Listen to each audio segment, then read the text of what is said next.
Hi, this is Mike with TFB TV. So, you want to buy a Lee-Enfield No.4? Why not? Nice rifles. Now, I'm often asked what the pitfalls are when looking to buy one of these, and I'm talking about things that are specific to this type of rifle rather than just general things like, is the rifling in good condition? Is the barrel straight? Does it have all its bits? Is the stock cracked? That's general. We're not going to go into that today. Now, there's actually 5 marks of No.4 rifles. And note, it is a rifle No.4. It is not an SMLE. It's not an SMLE Mark 4, that's something different. It is a No.4, and it could be a Mark 1, a Mark 1 star, like this one, a Mark 2, rarer, a Mark 1/2 or a 1/3. Now, the differences are relatively minor, but these were made by all sorts of different manufacturers in the UK, the US, Canada. There's certain minor differences. There's no reason to favour any particular manufacturer, but there are certain things you want to look out for. Now, the difference between the Mark 1 and the Mark 2 is how the trigger is hung.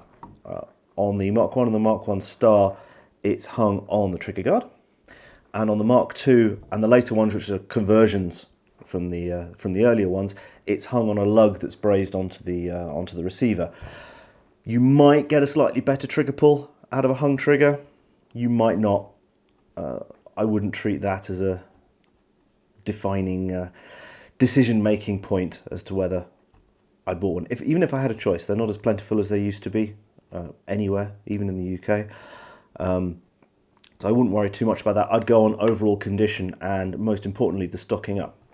Now, we'll presume that you're in a gun shop or at a gun show, so you don't have the opportunity to take the rifle out of the wood to look at it. So you can't, for instance, see if the stock is slightly loose. You can obviously see if it's a little loose by twisting it. The top woods, or doesn't matter if there's a bit of play. There shouldn't be any play in the front wood, in the forend, as you would expect of any rifle. Butts, again, should be tight. They can be tightened. I would possibly, in a shop, I would possibly reject one that had a loose butt, because you don't know if it's something like the wood shrunk, for instance. And sure, you can always replace them. That's not too bad. Now, the difference between the Mark 1 and the Mark 1 star is how the bolt comes out. On the Mark 1, there's a button back here, and I don't actually have one, but I have a No.7, which has the pushy button there. And the Mark 1 star, which is the vast majority of the North American production, has a gap in the rail here. So to get these out, you get it out like that. There's no reason to reject a rifle because it's a Mark 1 star, provided that the gap in the rail is in good condition. This particular one appears to have been repaired, but the repair is in good condition. They can get a little sharp if they're worn there. That might be a reason to reject if it's worn and it's not been repaired, because you're going to have to get someone to do that. So yeah, overall, you might want to prefer a Mark 1 over a Mark 1 star, but that's not definitive. I didn't have a lot of choice in Switzerland. There aren't actually that many of these around, and this one's stocking up is perfect, which I'll get onto in a minute. So even though it has a repair there, that didn't really bother me. Other things in the action, obviously, that it runs smoothly. This is common to any rifle, and I would have a look at the extractor. Make sure that the extractor claw is in good condition, that the spring is good. Now, the springs, Wolf make repro springs. That's the weak part on the design, really. It's the extractor spring, but they're easily replaced. The bolt head shouldn't turn, quote the manual, it shouldn't turn freely past the rib. Now, if you Google this, you'll find that there's some very noisy people on certain forums who've interpreted this to mean that it shouldn't turn freely past alignment with the rib, but the wording in the manual is shouldn't turn freely past the rib, and given that it's totally normal to have sort of 5 to 30 degrees of over travel there, it wouldn't make any sense any other way, because the vast majority of rifles leaving the factory would already be out of spec if that was the case. But so this one here is absolutely normal. That's in good nick.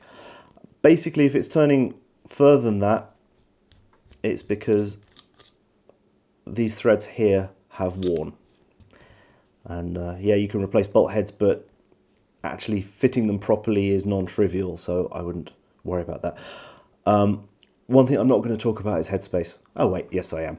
There's a lot of obsession, particularly on American forums, about Lee-Enfield headspace. Part of this comes down from the fact that the British no-go gauge is 74 thou and the Sami one is 71 thou. So you can have a rifle coming out of the factory totally in spec that Sami would say is out of spec. There's also a misunderstanding about the numbers on the bolt heads. Yes, they have different length bolt heads. This is largely for tolerancing, and headspace on any rifle will grow simply due to wear of the locking surfaces on the bolt and the locking surfaces on the receiver. They could fix it, so they did. So you've got bolt heads numbered 0, 1, 2 and 3. And in principle, no rifle should have come out of a factory or a refurb with a number 3 bolt head in it. But this one has a 2. It's nothing. It's nothing to worry about. If you're worried about brass life, you've got the wrong type of rifle, basically. And if you're worried about brass life, you're reloading anyway. So you can neck size, or you can set your full length size a little shallower. You can compensate for this. The shoulders on these are deliberately the shoulders in the chambers on these are deliberately a long way ahead of the shoulder on the cartridge, so that it can be full of cack and still function. But I wouldn't worry too much about that, and I certainly wouldn't obsess about headspace, because I mean, in the UK, no one worries about it. It seems to be some preoccupation with possibly due to the experiences of low serial number Springfields with the brittle receivers blowing up at the slightest hint of a little long headspace. But anyway, we don't worry about this. We don't obsess about this. If the gunsmith proudly says, "Oh, I fixed the headspace on it," I would reject that. Sorry, I'd reject that straight off, and I know I'm going to get hate in the comments for that, but I would reject that. No matter how good your gunsmith is, the chances are, if he fixed it with the bolt heads, he didn't know how to fit them properly, because it's specific. There's very few people around who actually know how to fit a bolt head properly these days. And if he did something like turn back the barrel, it's a bubbered rifle.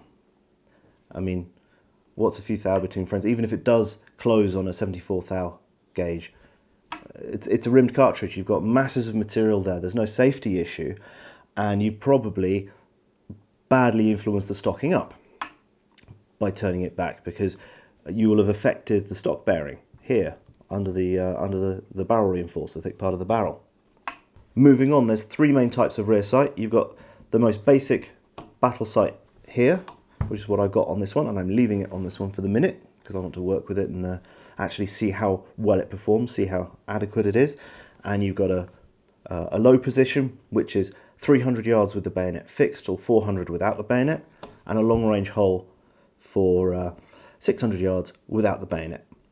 Now, what's interesting about these is not so much how simple they are, but the reason for them, because sometimes it's the small parts in production that can delay the production of the whole piece, and one of those was the parts required for the bolt head release, which is why we ended up with the gap in the rail here on most of the North American production, but also the sights.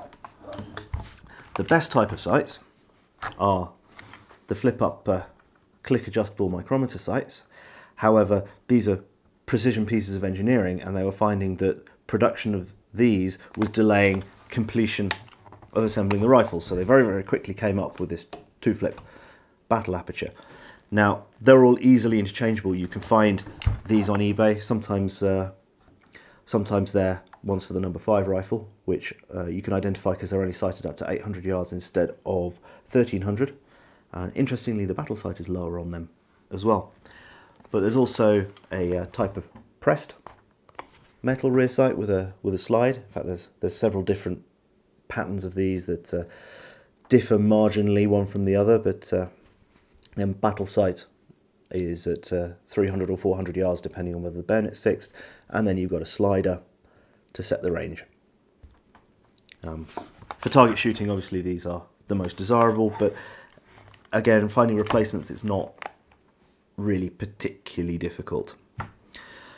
So the real critical thing, however, with these is the stocking up. And luckily you can check it without taking it out, assuming it's not just slightly loose, but you're never going to identify that anyway. So there's two ways that these were officially set up at the factory. There's the original way, and then there was a relaxed standard that they allowed later in the war. Now the correct way for them to be stocked up is that the barrel here should be applying down pressure of, depending on the period, 2 to 6 or 3 to 7 pounds. Now the relaxed standard that they allowed to speed up production, and a lot of the problems in war production came from having wood of a good enough quality, and if your timber is not quite up to scratch, you can set it up perfectly like that, and 6 months later the timber's dried out and it's warped. So what they allowed to do was they allowed them to be free floated. As far as I'm aware, they still had to maintain the same accuracy standard to be approved, but for all those people who believe that free floating in all cases will improve shooting, it is not the case. They did a test after the war to look at the standard stocking up, like this one has, the free float, and then what was known at the time as sort of India stocking up, because some of these rifles went through various factories in British India as it was, and they tended to put a bearing point in the middle. And post-war this was favoured by target shooters because it was believed that the sling pressure had less influence on it. But if it's gone through Pakistan Ordnance Factory or one of the Indian factories and has a refurb mark on it, it might be stocked up like that. What I really wouldn't do is take one that's stocked up correctly and free float, because you're going to have a bad time. Really, you're going to have a bad time. Now, luckily, this is something that's very, very easy to check and doesn't require taking it out the wood, because the top wood should be clear of the barrel. So if you take it sort of between forefinger and thumb, like this, and push upwards, now 2 to 6 pounds, you should be able to roughly eyeball that. Another way to check is to turn it upside down. If we hold it like that, that should still be in contact. That should still spring back up into contact. The other thing is the contact should be central, and it should return to center on its own, so you can press it away into the side and then see where it comes back. So press it diagonally up to the side, diagonally up to the other side, and it should always return to center. This one does perfectly. I was so happy when I found this one. Now, if, like on this No.7, which is a 22 trainer, so it doesn't matter because it's only a 22, the barrel's massively stiff, this one bears on the side, and I would reject that if it was a No.4. As a 22, I don't mind. But this does not bear correctly, and that would be a reject, or be prepared to fiddle around with the stock. And there's information out there on adjusting the stocks. If it really shot badly, I might consider floating it if it was like that, but you really want to avoid that. They did this for a reason, basically. With the after-war tests that I mentioned, they determined that the best setup was this, the correct one. And for the sniper rifles, for instance, they never approved any other method of bedding other than this. So the barrel should be clear from there up to the reinforce. It bears at the reinforce, it bears round the receiver, and it bears at the drawers up here, which are camming surfaces designed to pull the stock back and make it tight when you do up the single screw there. You'll sometimes find a Mark II stock on a Mark I rifle. That was okay, and the way you tell that is it's got a screw rather than a stud and a plate here. So magazines should ideally be numbered to the rifle, but again, it's not the end of the world if they're not. It's certainly a plus point if they are, because you know that this was set up at the factory and should work perfectly, which in fact this one does. I had a great difficulty generating a rim jam for a video I did for my own channel, simply because the magazine was entirely correctly set up and the rifle is to spec, and the ammunition was actually old cordite loaded cases, so everything was to spec. So the only other final thing to note is that there's two types of front sight blocks. There's clamping blocks like these and solid blocks. They're quite convenient for a civilian shooter because you can modify a screwdriver to clamp and unclamp the block, and it makes adjusting rather easy. You don't need to put a cramp on there or drift it with a hammer and drift.